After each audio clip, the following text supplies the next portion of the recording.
आर्य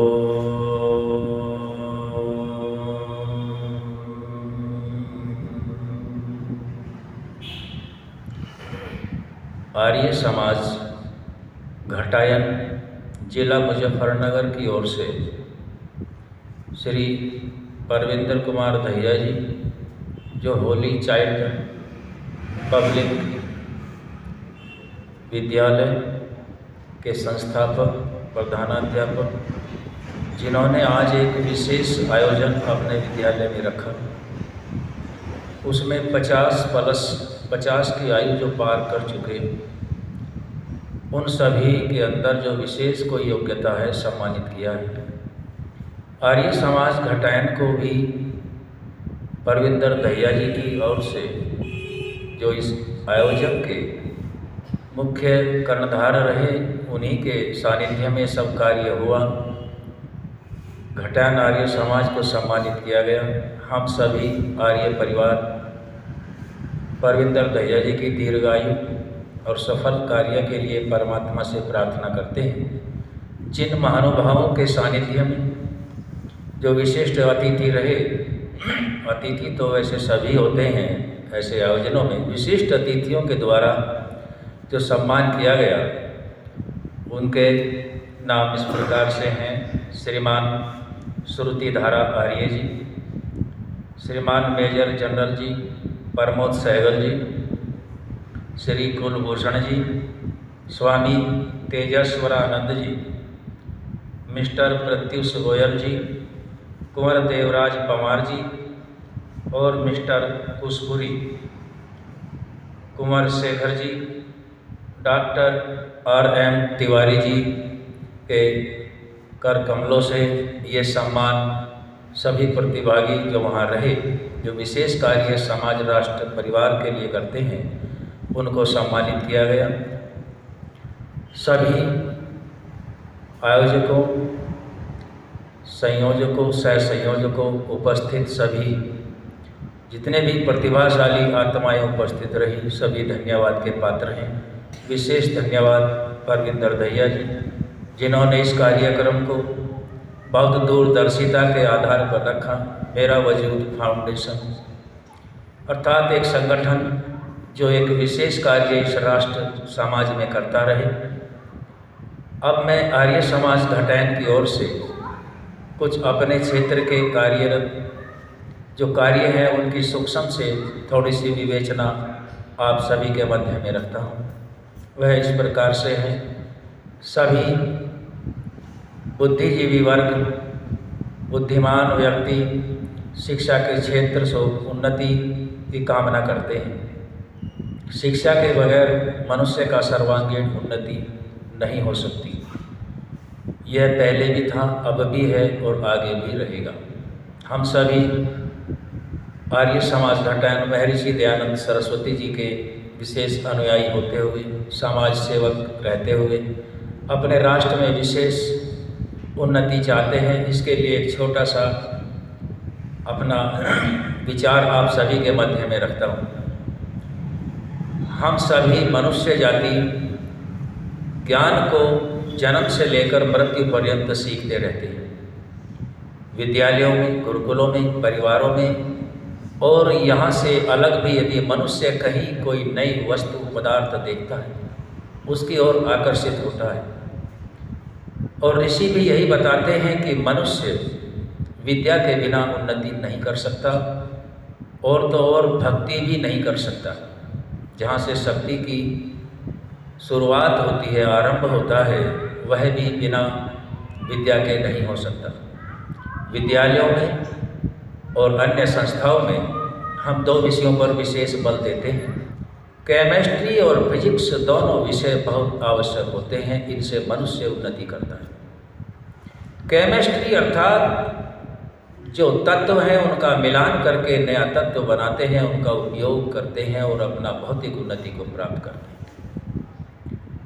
physics chemistry के मूल का एक दृष्टि से इतिहास होता है कि केमिस्ट्री में वे पदार्थ कैसे बने, कहाँ से आए, इसको जान करके मनुष्य उन्नति करता है। ये हमारे सभी विद्यालयों, गुरुकुलों में आदि में पढ़ाया जाता है। बिना सिद्धांतों के जाने मनुष्य उन्नति कभी भी नहीं कर सकता, भौतिक उन्नति करता है। हम सभी को विशेष योग्यता है, जितना भी हम फिजिक्स, केमिस्ट्री, भूगोल, ज्योग्राफी आदि अन्य विषयों को पढ़ते हैं।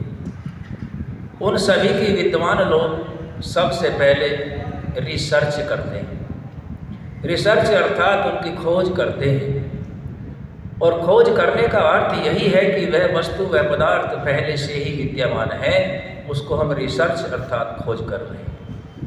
और उस खोज को हम फिजिक्स, केमिस्ट्री आदि के माध्यम से ज्ञान वृद्धि के लिए प्राप्त करते हैं, विद्यालयों आदि के माध्यम से।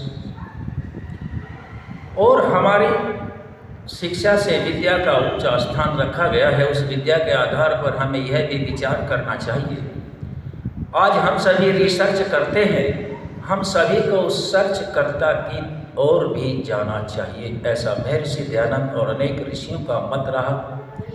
जब तक हम उस सर्चकर्ता के ठीक ठीक विज्ञान को जानते रहे, तब तक हम संपूर्ण भूमंडल पर विद्या आदि से शासन धर्मानुकूल करते रहे। जैसे जैसे हमने उस सर्चकर्ता, जिसकी सभी आज वैज्ञानिक पहले भी रिसर्च करते रहे, उसको छोड़ा, तभी तभी हमने पदाक्रांताओं से हमें परेशान होना पड़ा और अपनी उसी स्थिति में आने के लिए अनेक प्रकार के बलिदानों को देना पड़ा। पुनः उसी स्थिति में भारत का नाम ज्ञान में रत, जो ज्ञान में लगा हुआ है, उसी तरफ जाने के लिए हमें उस सर्चकर्ता अर्थात जिसको हम परमपिता परमात्मा के नाम से जानते हैं, उस परमपिता परमात्मा ने फिजिक्स, केमिस्ट्री को सृष्टि के आदि में ही दे दिया है। हमें भौतिक उन्नति के लिए जैसे फिजिक्स और केमिस्ट्री को जान करके उन्नति करनी होती है, ठीक वैसे ही हमें उस परमात्मा की फिजिक्स की ओर भी जाकर के अपने आत्मा की उन्नति के लिए जाना चाहिए। क्योंकि आत्मा का बल जब तक नहीं बढ़ेगा, तब तक हम कोई विशेष कार्य नहीं कर सकते। जी तो सकते हैं, लेकिन विशेष कार्य नहीं कर सकते। और विशेष कार्य करने के लिए विशेष ज्ञान अर्थात उस सर्चकर्ता का विज्ञान हमें जानना होगा, और उस विज्ञान से हमें कुछ मुख्य बातें विशेष मिलती हैं। विशेष तो सभी होती हैं, यहाँ मैं एक दो बात का ही विषय रखूँगा। परमात्मा ने हम सभी आत्माओं को जो है सबसे उत्तम साधन शरीर दे रखा है। इस शरीर के अंदर किस फिजिक्स से केमिस्ट्री को तैयार किया गया, उस फिजिक्स को यदि हम नहीं जान पाते हैं तो हम ठीक प्रकार से परमपिता परमात्मा की भक्ति से भी दूर रहते हैं। और यदि सर्चकर्ता की फिजिक्स को हमने जान लिया तो भौतिक फिजिक्स को जानना, केमिस्ट्री आदि अन्य विषयों को जानना, गणित आदि को जानना हमारे लिए बहुत ही सरल हो जाता है। ये सूक्ष्म विषय है, जिस सूक्ष्म विषय को हमने पहले ही बचपन से ही अपने परिवार आदि के माध्यम से जानकारी प्राप्त हो जाती है, तब हमारा भौतिक जीवन बहुत उन्नति की ओर बढ़ने लगता है। और हमारा पुनः यही आग्रह, निवेदन, प्रार्थना है कि हमें जो भी शरीर और आत्मा मिलकर के मनुष्य का शरीर बना, सबसे पहले हमें स्वयं के बारे में जानकारी करनी होगी।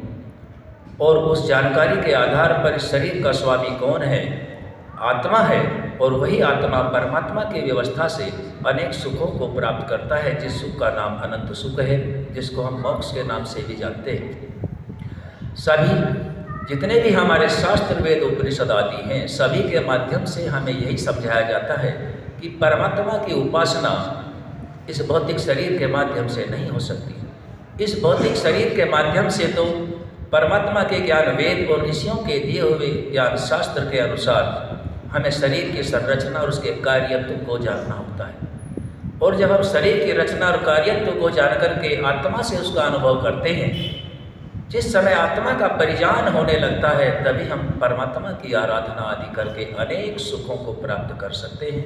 यह मैंने छोटा सा विषय अपने भारत की सर्वांगीण उन्नति के लिए रखा है। आप सभी ने ध्यानपूर्वक सुना, और पुनः आप सभी आगंतुकों को, श्री परविंदर दहिया जी को और जिन सभी महानुभावों ने हम सभी को सम्मान रूप यह उपहार भेंट किया है, इसके हम बहुत आभारी हैं। आशा करते हैं कि आप सदा इस ओर बढ़ें, कारवां बन ही जाएगा। आप एक कदम बढ़ाएंगे तो यहाँ किसी भी क्षेत्र में प्रतिभाओं की कोई कमी नहीं है, प्रतिभा भी अनंत हैं। सभी को मेरी ओर से पुनः नमस्ते जी। ओम शांति।